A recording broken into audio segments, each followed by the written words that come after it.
तो आज हम लोग इस पोएम को करेंगे and the name of the poem is the voice of the rain written by Walt Whitman. Actual में अब थोड़ी बात फनी हो जाएगी, लेकिन कुछ भी नहीं है इस पोएम में। The poem is just the description of water cycle जो आपने क्लास 9th और 10th में करी थी। वाटर साइकिल को बड़ी पोइटिकली और बड़े ही जिसे कहते हैं एक शानदार पोइटिकल स्टाइल में, पोइटिक स्टाइल में और लिटरेरी डिवाइसेस यूज़ करके ये एक पोएम आपके लिए बनाई है, जिसमें वो बड़ी इलेबोरेटेड लैंग्वेज में और लिरिकल लैंग्वेज यूज़ करके एक्चुअल में आपको वाटर साइकिल समझा रहा है और कुछ भी नहीं। देखते हैं क्या बता रहा है वो इस पोएम में। तो one day what was happening, the poet was sitting, वो बैठा हुआ था एंड इट स्टार्टेड रेनिंग, बारिश होनी शुरू हो गई।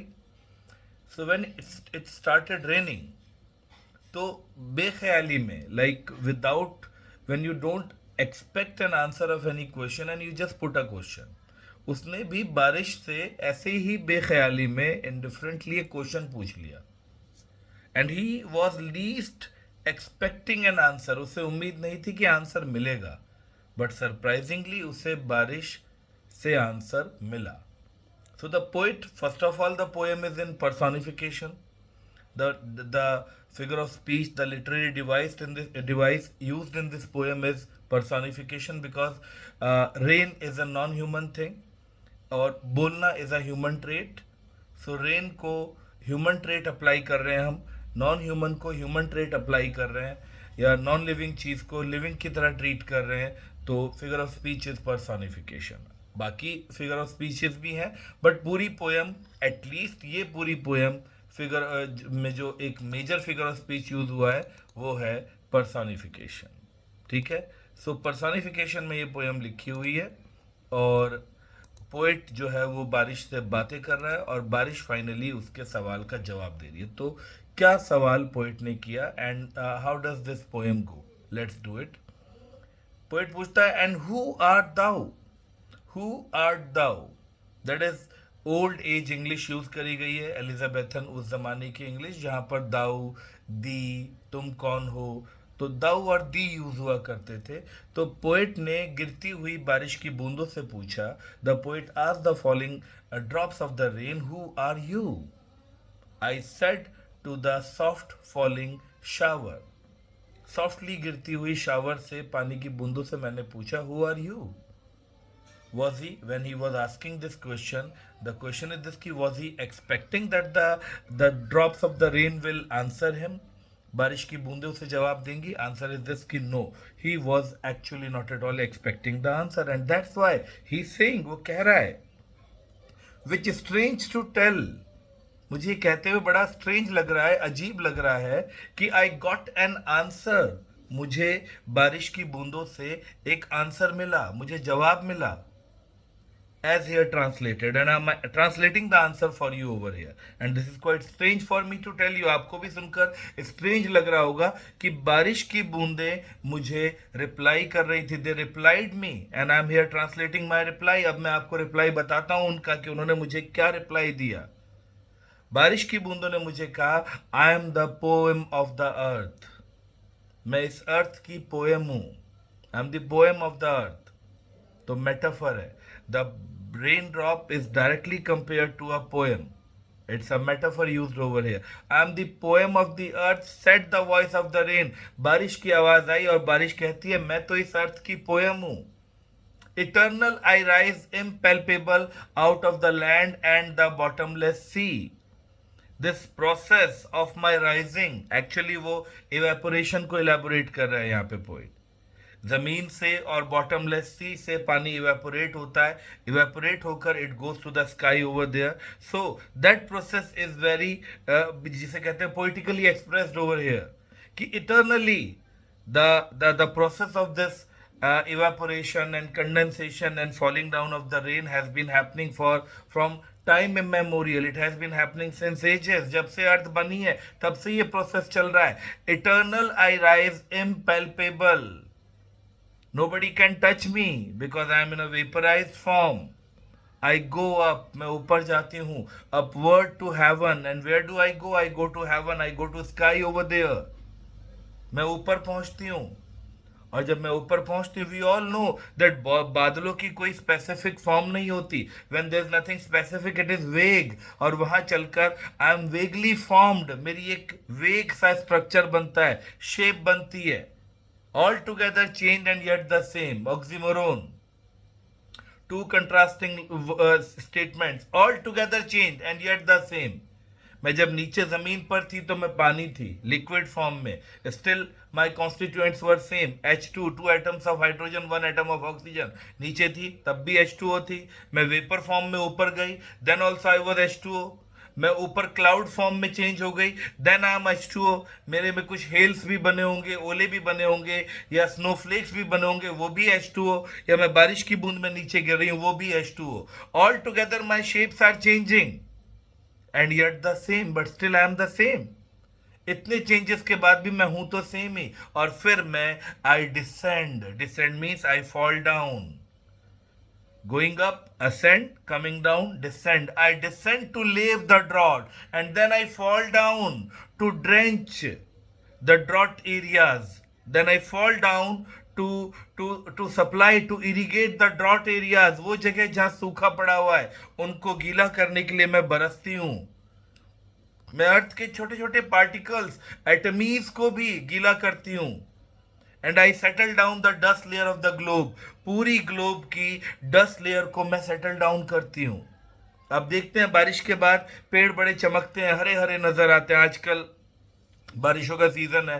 Everywhere you can see the drops are falling, the trees are very green, the environment is looking very clean. आपको चीजें बड़ी क्रिस्पी क्रिस्पी और कंट्रास्ट में, हाई कंट्रास्ट में दिखाई दे रही है, because the dust layer has got settled over there. And because of the settling of the dust layer, the things are very clean and crispy and in high contrast. So that's what the rain does to this earth.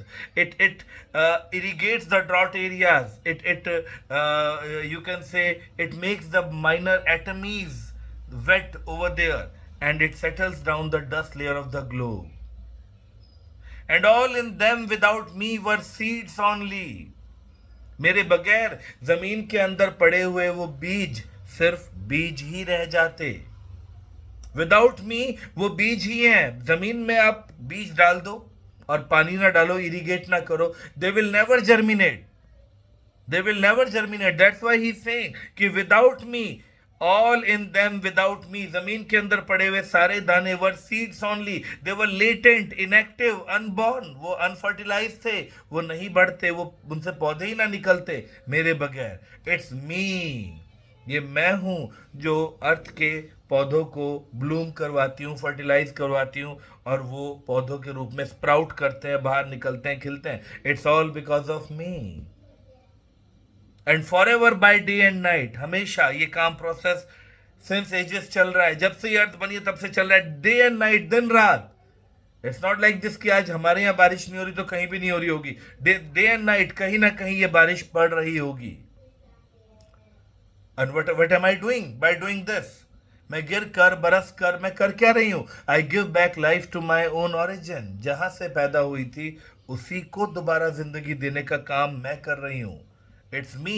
जहां से मैं पैदा हुई थी, I'm again giving back life to my own origin. What was my origin? This earth. And इस अर्थ में जिंदगी कब तक है, लाइफ कब तक है? जब तक इस अर्थ पर पानी है. जिस दिन पानी खत्म हो जाएगा, लाइफ खत्म हो जाएगी. पानी कहां से आ रहा है? बारिश से आ रहा है. बारिश कहां से बन रही है? इसी अर्थ से. So who is originating the rain? The earth is originating the rain.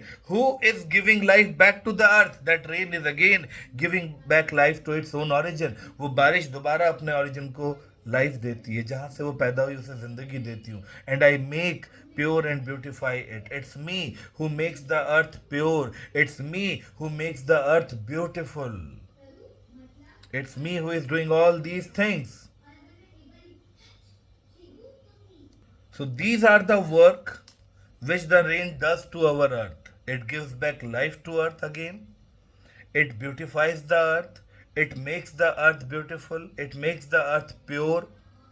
It irrigates the drought areas. and it settles down the dust layer of the globe. It is rain which makes the earth look, it is rain which, because of which the earth looks beautiful.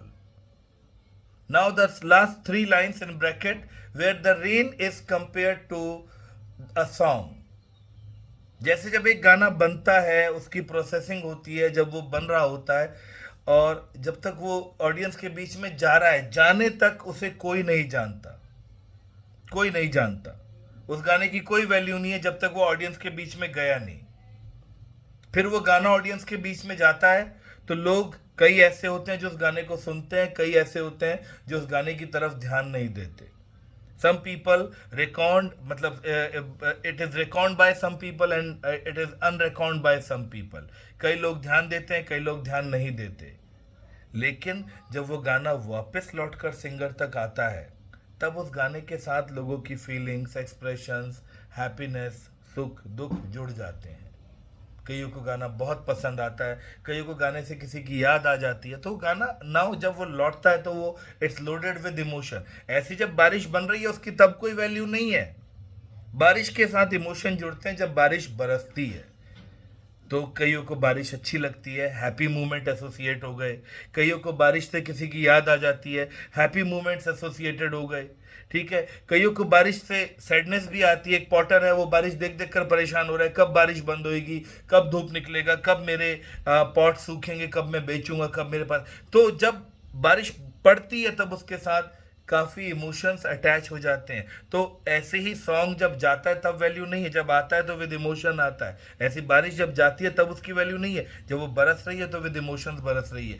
And for song, जैसे कि गाना issuing from its birth place, जहाँ से वो चलता है, and after fulfilment, गाना चलने के बाद फुलफिल करता है अपने मोटो को, लोगों के बीच में जाता है। ठीक है, एंड वॉन्डरिंग, वो गाना लोगों के बीच भटकता है। रिकॉर्ड, कई लोग सुनते हैं, अनरिकॉर्ड कई नहीं सुनते, कई लोग ध्यान देते हैं, कई लोग ध्यान नहीं देते। But when the song returns, जब वो गाना लौटता है, इट रिटर्न्स विद लव, वो फीलिंग्स के साथ लौटता है, वो एक्सप्रेशन के साथ लौटता है, वो मोहब्बत के साथ लौटता है। सिमिलरली बारिश जब बरसती है तो लोगों की फीलिंग्स, लोगों के एक्सप्रेशंस एंड लोगों के इमोशंस बारिश के साथ अटैच हो जाते हैं। तो this is the poem the voice of the rain, written by Walt Whitman. I hope आप लोगों को अच्छे से समझ में आ गई होगी।